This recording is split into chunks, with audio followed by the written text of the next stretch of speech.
ሰላም ውድ የኤርሚ ኢለርኒንግ ቤተሰቦች ዛሬ እንግዲህ ከባለፈው ቪዲዮ የቀጠለን ፓርት 2 ነው ይዤላችሁ የመጣሁት ቻፕተር 4 ሚክስ ኤንድ ይልድ ቫሪያንስ በፓርት 1 ላይ ስለ ማቴሪያል ሚክስ ኤንድ ማቴሪያል ይልድ ቫሪያንስ አውርተናል። በዚህ ቪዲዮ ደግሞ ሌበር ሚክስ ኤንድ ሌበር ቫሪያንስን እናያለን። ለዚህ ቻናል አዲስ የሆናችሁ ቤተሰቦች ሰብስክራይብ፣ ላይክ፣ ሼር ማድረግ እንዳትረሱ። ኦኬ እንጀምር። ባለፈው ሌበር ሚክስ ኤንድ ሌበር ይልድ ቫሪያንስ እንዴት እንደሚሰራና እንዴት እንደሚገኝ አይተናል። Today we are going to see the labor mix and the labor yield variance. Labor mix and labor yield variance እንምናለን። So ማኒፋክቸሪንግ ካምፓኒዎች የሚያመርቱ ተቋማት የተለያዩ ሌበሮች ይጠቀማሉ። ስኪልድ ሌበር፣ ሰሚ ስኪልድ ሌበር፣ አንስኪልድ ሌበር፣ ሴቶች፣ ወንዶች and በጣም አንጋፋ የሆኑ ሰራተኞች የተለያየ አይነት ሰራተኛ ሊጠቀሙ ይችላል። So the combinations of that labors ምን ሊያደርጉ ይችላል? እነዛን ሌበሮች ኮምባይን በማድረግ እነዛን ሌበሮች በተለያየ ኮምፖዚሽን በመጠቀም የሚፈልጉትን ምርት ለማምረት ሊጠቀሙበት ይችላል። So labor it can be combined in many different way to make the same product. ተመሳሳይ ፕሮዳክት ለማምረት የሌበርሱን ኮምቢኔሽን ምን ልናደርገው እንችላለን? ልንቀይረው እንችላለን። ለምንድነው? The major objective of this one is in order to reducing our expense ነው። ኤክስፔንሳችንን ቀንሰን ኤፊሺየንት በሆነ መንገድ እንድናመርት ማለት። ምክንያቱም ማኔጅመንቶች ኦልዌይስ ምንድነው የሚፈልጉት? ሌበር ኮስታቸውን ወይም ሌሎች ኮስታቸውን ቀንሰው ኤፊሺየንት በሆነ መንገድ ኦብጀክቲቫቸውን አቺቭ ማድረግ ነው የሚፈልጉት። ስለዚህ ነው የምናወራው ማለት ነው። So let we see the labor the direct labor mix. So direct labor mix የምንለው actually ምን ማለት ነው? It is the difference between the actual mix and the standard mix of the labor. Actually እንጠቀማለን ስታንዳርድ ያደረግነው እንጠቀማለን ብለን ያስብነው አለ። then labor combinationአቸው አለ። then actually ደግሞ የተጠቀምነው የሌበር ኮምቢኔሽናቸው አለ። ስለዚህ በሁለቱ መካከል የሚፈጠረው ልዩነት the direct labor variance እንለዋለን ማለት። ለምንድነው ይሄን to increase the profitabilities and the efficiency of the productions ማለት ይሄንን ቫሪያንስ በማወቅ ውሳኔዎችን እንወስናለን። ለዲሲሽን ለፕሮፊታቢሊቲያችን ለኤፊሺየንሲያችን በጣም ከፍተኛ የሆነ አስተዋጽኦ ስለሚኖረው ማለት። then it is labor mix variance የምን አካል ነው? it is a components of labor cost efficiency variance የኤፊሺየንሲ ቫሪያንስ ኮምፖነንት ነው። which means labor efficiency variance ለሁለት ይከፈላል። labor mix and labor yield ተብሎ። ስለዚህ labor mix የlabor cost efficiency variance አንዱ ክፍል ነው ማለት ነው። So labor mix variance it can be used to make a product more cost efficient, less wasteful of resource and save time during the production process. ይሄን labor mix variance በማወቅ የተለያዩ idle ታይሞቻችንን wastage of ታይም ፕሮዳክሽናችንን በመቀነስ ወደ ፕሮፊታቢሊቲ ለመምጣት ነው የምንጠቀምበት። So literally labor mix variance it is the difference between the actual mix of the labors, direct labor and the standard mix of the labor. In order to talking about mix ስለ mix ለማውራት ሌበሮቹ ከአንድ በላይ መሆን አለባቸው። የተለያየ ኮምቢኔሽን እንጠቀማለን ብለን ያሰብነው አለ፣ አክቹዋሊ ተጠቅመነው አለ። በዛ መካከል ለምን So labor mix variance ስንሰራ revised standard hour minus actual hour multiplied by standard rate በማድረግ ነው የምናየው። ከዚህ በፊትም አይተነዋል። revised standard hour እንዴት ነው የምናገኘው? revised standard hour ማለት ነው actual hour into standard mix ማለት ነው። actually የወሰደብን ሰዓት አለ፣ ያንን ለስታንዳርድ ሚክስ ስታንዳርድ ኮምቢኔሽን እሱ ካልኩሌት ስናደርገው which is revised hour እንለዋለን። ነገር ግን revised hour ካልኩሌት የምናደርገው በአክቹዋል hour እና በስታንዳርድ hour መካከል ልዩነት ሲኖር፣ ስለዚህ revised standard hour ለማግኘት standard hour for each labor divided by total standard hour multiplied by actual hour በማድረግ እናገኛለን። Okay, then the labor yield variance. So labor yield variance it is reflect that the monetary impact of using more or few total hour than standard hour ነው። which means actual mix አለን ብለናል standard mix አለን ብለናል so actual mixu የሚወስደው የራሱ hour አለ standard mixu የሚወስደው የራሱ hour አለ ስለዚህ በዚህ መካከል በዚህ ምክንያት የሚፈጠር variance ከሆነ labor yield variance እንለዋለን የመጀመሪያው labor mix የምንለው it is the difference between actual mix and standard mix but labor yield ስንል ግን actual mixu የወሰደው hour አለ actual mixun ተጠቅመን የተጠቀምነው actual hour አለ actual hour of production አለ standard mixun በመጠቀም እንጠቀማለን ብለን ያሰብነው hour አለ labor hour ስለዚህ በሁለቱ መካከል ያለው ልዩነት ነው labor yield variance የምንለው so the labor yield variance ለማግኘት standard hour minus revised standard hour multiplied by standard rate በማረግ እናገኛለን then HR represented standard hour at standard mix ነው and standard revised standard hour and standard price ወይም standard rate ነው የሚወክልልን then እንዳትረሱ both labor mix and labor yield variance is it is the components of labor efficiency variance so if we sum up labor mix and labor yield variance it gives us labor efficiency variance ማለት ነው labor mix እና labor yield variance ስንደምር የሚሰጠን labor efficiency variance again labor rate variance እና labor efficiency variance ስንደምር ደግሞ ከማን ጋር እኩል መሆን አለበት ከቶታል labor cost variance ጋር እኩል መሆን አለበት ከቶታል labor cost variance ጋር እኩል መሆን አለበት so let's we see this question as an example the example so example assume that legal service has 3 labors classes secretary paralegals and attorneys ሶስት የተለያዩ ሰራተኞች አሉ and the standard wage rateaቸው ተሰጥቶናል 25 40 and 85 ነው standard rate for standard mix ነው የተሰጠ then actual hourአቸው ተሰጥቶናል ሴክሬታሪው actual hour 500 ነው ለፓራሌጋል 1800 ነው ለአቶርኒ 1100 ነው አጠቃላይ actual hour ስራውን ለመስራት የወሰደብን ሰዓት ስንት ነው 3400 ነው ስታንዳርድ ግን ያቀደን የነበረው ለሴክሬታሪ 500 ለፓራሌጋል 2000 and ለአቶርኒ ስንት ነው 1000 ነው አጠቃላይ ስታንዳርድ ሃውራችን ስንት ነው 3500 ነው then actual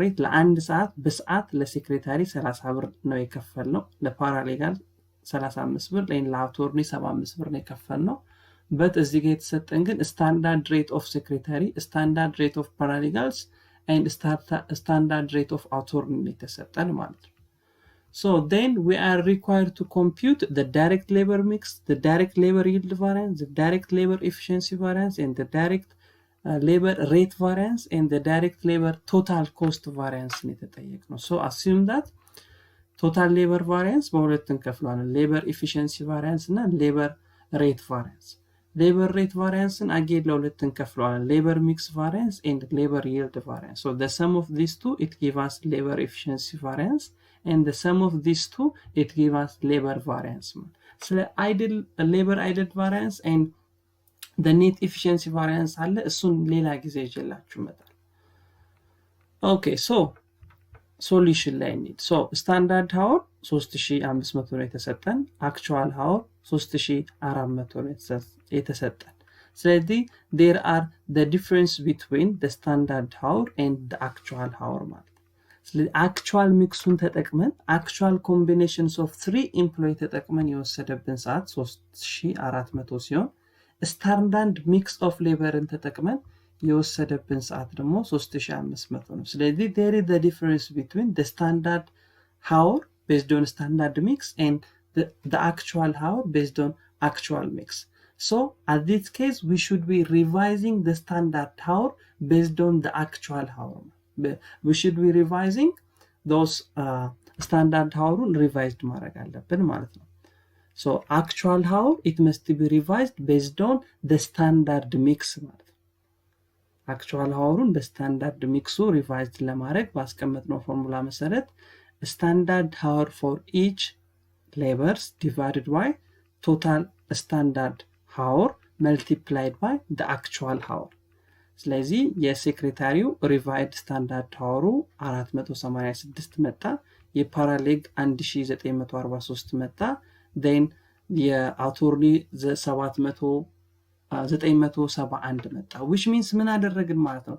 በስታንዳርድ ሃወሩና በአክቹዋል ሃወሩ መካከል ልዩነት ስላለ አክቹዋል ሃወሩን በስታንዳርድ ሚክሱ አጀስትመንት ሰራን in order to have equal balance ማለት ነው።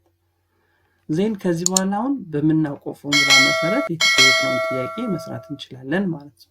So let we started from the labor mix variance. So as we know labor mix variance ለማግኘት revised standard hour minus actual hour multiplied by standard rate። ስለዚህ ስታንዳርድ ሃውር የሴክሬታሪን አሁን አግኝተናል 486፣ የፓራሌግም 1943፣ የአቶርኒም 971 አግኝተናል። ዜን አክቹዋል ሃውር ተሰጥቶናል። የሴክሬታሪ 500፣ የፓራሌግ 1800 ኤንድ የአቶርኒ 1100 ተሰጥቶናል። ዜን ስታንዳርድ ሬትም ተሰጥቶናል 25፣ 40 ኤንድ 85። ዜን ልዩነቱን በ25 ልዩነቱን በ40 ልዩነቱን በ85 እናባዛው እዚህ ጋር ያለውን ቁጥር እናገኛለን። ነገር ግን in order to say favorable and unfavorable we should be follow these rules. So if the actual hour is greater than the revised standard hour which is unfavorable, and if the actual hour is less than the revised standard hour it is favorable. ምን ማለት ነው? revised standard hour ማለት ምንድነው ብለናል? actual hourun በስታንዳርድ ሚክስ ሪቫይዝድ አድርገነው ነው። ስለዚህ we assume that is the standard hour ነው።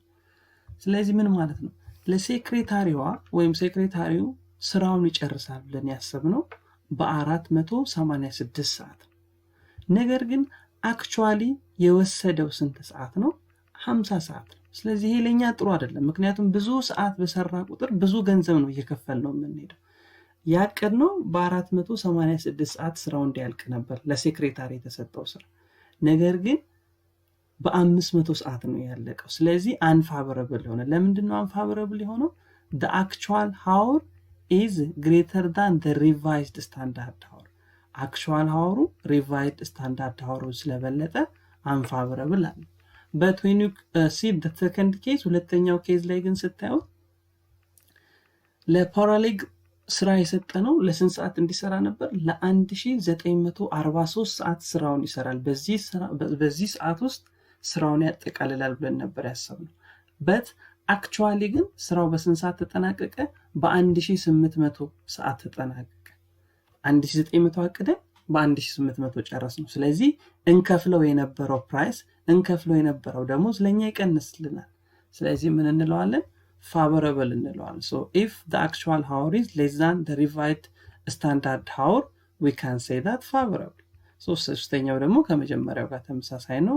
then in order to arrive this total labor mix variance ሁለቱን unfavorable ደምረን favorableውን መቀነስ። ስለዚህ ሁለቱን 350 እና 10965 እንደምረን 5720 ስንቀንስ የመጨረሻ መልሳችን ስንት ይሆናል ማለት ነው? the labor mix variance is 5595። ስለዚህ ድርጅቱ በሌበሮቹ መካከል የሰራው ቫሪያንስ ትክክል አይደለም፣ unfavorable ነው ማለት ነው። ለድርጅቱ ያመጣው ኢምፓክት ጥሩ አይደለም ማለት ነው። ስለዚህ ማኔጅመንቱ በሌበር ሚክስ መካከል ያለውን ነገር ውሳኔ ማስተካከል አለበት ማለት ነው። And the second question that we are asked is labor yield variance. labor yield variance-ን ፈልጉ ነው። ምን ማለት ነው? በአክቹዋል ሚክስ እና በስታንዳርድ ሚክስ መካከል የሰራነው ሌበር ሚክስ ቫሪያንስ ሰርተናል። ስታንዳርድ ሚክሱ የወሰደው ሃወር አለ፣ ስታንዳርድ ሃወር አለ። አክቹዋል ሃወሩ የወሰደው አክቹዋል ሚክሱ የወሰደው አክቹዋል ሃወር አለ። ስለዚህ በሁለቱ መካከል ያለውን የሃወር የሰዓት ልዩነት ምክንያት የሚፈጠረው ቫሪያንስ ነው ሌበር ይልድ ቫሪያንስ የምንለው። ስለዚህ ለማግኘት ስታንዳርድ ሃወር ማይነስ ሪቫይዝድ ስታንዳርድ ሃወር መልቲፕላይድ ባይ ስታንዳርድ ሬት እናደርጋለን። ዜን ስታንዳርድ ሃወር ተሰጥቶናል። የሴክሬታሪ 500 ነው፣ ዜን 2000 ነው፣ ዜን የአውቶርኒው 1000 ነው።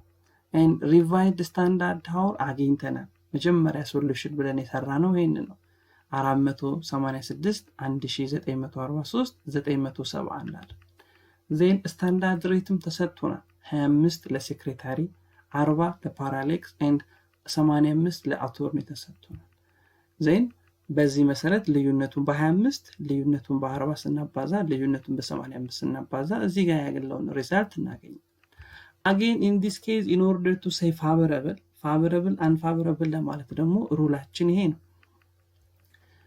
if the revised standard hour is greater than standard hour which is unfavorable, but if the revised standard hour is less than standard hour we can say that favorable። በዚህ ጊዜ ደግሞ ምን ማለት ነው? revised standard hour ማለት ምን ማለት ነው? ቅድም ነግሬያቸዋለሁ። actual hour በስታንዳርድ ሚክሱ revised አድርገን ያገኘነው ሰዓት ነው። ስለዚህ we can consider as actual hour ብለን መውሰድ እንችላለን ለኮምፓሪሽን እንዲያግዘን ማለት ነው። ስለዚህ በዚህ ጊዜ ደግሞ ከስታንዳርድ hour ጋር በመናነጻጽርበት ጊዜ ይሄን revised standard hour እንደ actual hour መውሰድ እንችላለን because it is determined by standard mix of actual hour ማለት ነው። በስታንዳርድ ሚክስ አባስተን ነው ያገኘነው እና በአክቹዋል hour ተጠቅመን ስላገኘን ስለዚህ ምን ማለት ነው 500 ለሴክሬታሪ አስበን የተጠቀምነው ግን ምን ያክል ነው ማለት ነው 486 ነው። ዜን ምን ይሆናል መልሳችን ምን ይሆናል ፋቮራብል ይሆናል። ለምን 500 ሰዓት በ500 ሰዓት ስራው ይሰራል ብለን ነገር ግን ሪቫይዝድ ስታንዳርድ hour ስንት ስለሆነ 486 ስለሆነ again in this case በ2000 ሰዓት ስራው ይሰራል ብለን በ1943 ሰዓት ነው ስራው የተሰራው። ስለዚህ ምን እንላለን ይሄንን ፋቮራብል እንላለን። ለምን 2000 ሰዓት አቅደን በ1900 ሰዓት ስላለቀ። ሶስተኛውም ላይ ተመሳሳይ ነው። በ1000 ሰዓት ስራው ያልቃል ብለን በ971 ሰዓት ስራው አልቋል። ስለዚህ ምን አለን ፋቮራብል አለ። ስለዚህ ሁሉንም ስንደምረው ምን እናገኛለን the labor yield variance ሁሉም ፋቮራብል ስለሆኑ ሶስቱንም ወደ ታች በመደመር 5095 ፋቮራብል ቶታል ሌበር yield variance ማግኘት እንችላለን ማለት ነው። ኔክስት የተጠየቅነው ሌበር ኤፊሺየንሲ ቫሪያንስ። ሌበር ኤፊሺየንሲ ቫሪያንስን በሁለት መንገድ ማግኘት እንችላለን። the first case simply by sum up labor mix variance and labor yield variance ነው። ሌበር ሚክስ ቫሪያንሱን እና ሌበር yield varianceን በመደመር ብቻ ምን ማድረግ እንችላለን ሌበር ኤፊሺየንሲ ቫሪያንሱን ማግኘት እንችላለን። ወይም ደግሞ ምን ማድረግ እንችላለን በስታንዳርድ hour እና በአክቹዋል hour መካከል ያለው ልዩነት በስታንዳርድ ሬት በማባዛትም ልናገኝ እንችላለን። ለምሳሌ ስታንዳርድ hour of secretaries ምን ያክል ኤፊሺየንሲ አለን የሚለካለን። የሴክሬታሪ ኤፊሺየንሲ በኮምቢኔሽናችን ምን ያክል ነው የፓራሌጉ የአውቶርኒ ነው ሌበር ኤፊሺየንሲ ቫሪያንስ። ስለዚህ 500 ነው አክቹዋሉ ነው ስታንዳርዱ 500 ነው አክቹዋሉ 500 ነው ስታንዳርድ ሬቱ 25 ነው። ስለዚህ 0 ነው ልዩነቱ 0 ሲባዛ በ25 0 ነው። ባቀድ ነውና አክቹዋሊ በሴክሬታሪ መካከል በፈጸምነው ኤፊሺየንሲ ላይ ምንም አይነት ልዩነት የለም ማለት ነው። then the parallel ደግሞ ስናይ 2000 ነው ስታንዳርድ hourአችን አክቹዋል hourአችን ግን 800 ነው 1800 ነው ስታንዳርድ ሬቱ 40 ነው። ስለዚህ 8000 መጣ unfavorable አለን። why we say unfavorable if the actual hour is greater than standard hour which is unfavorable but actual hour less than standard hour ከሆነ ግን favorable ነው። ምን ማለት ነው ይህ ሰራተኛ ስራው በ2000 ሰዓት ይጨርሳል ብለን ነገር ግን በ1800 ሰዓት ከጨረሰ ለኛ favorable ነው ጥሩ ነው ምክንያቱም የምንከፍለው ክፍያ ይቀንስልናል። but in this case ለምሳሌ ሶስተኛው ኬዝ ላይ ስናየው ስራው በ1000 ሰዓት ያልቃል ብለን ነበር ነገር ግን actually ስራው ያለቀው በ1100 ሰዓት። ስለዚህ this is unfavorable ማለት ነው unfavorable። ስለዚህ የመጀመሪያው 0 ነው ሁለተኛው 800 favorable ነው ሶስተኛው 8500 unfavorable ነው። ስለዚህ ሁለቱን ይሄኛው favorable ነው ይሄኛው unfavorable ነው በመንደምርበት ሰዓት አንዱ ፖዚቲቭ አንዱ ኔጌቲቭ ስለሆነ 500 unfavorable እናገኛለን ማለት ነው። then or labor efficiency variance ለማግኘት ምን እናድርግ labor mix እና labor yield variance መደመር። so labor mix variance ስንት መጥቶልናል መጀመሪያ a ላይ 5500 unfavorable መጥቷል። again labor yield variance b ላይ ስንት አግኝተን ነበር 5095 favorable አግኝተን ነበር ስለዚህ ሁለቱን ስንደምር መልሳችን ስንት ይሆናል 500 unfavorable ይሆናል ማለት ነው ሁለቱን ስንደምር መልሳችን 500 unfavorable ይሆናል በዚህ መንገድ ማግኘት እንችላለን ወይም ቀደም በዚህኛው መሰረትም ማግኘት እንችላለን ማለት ነው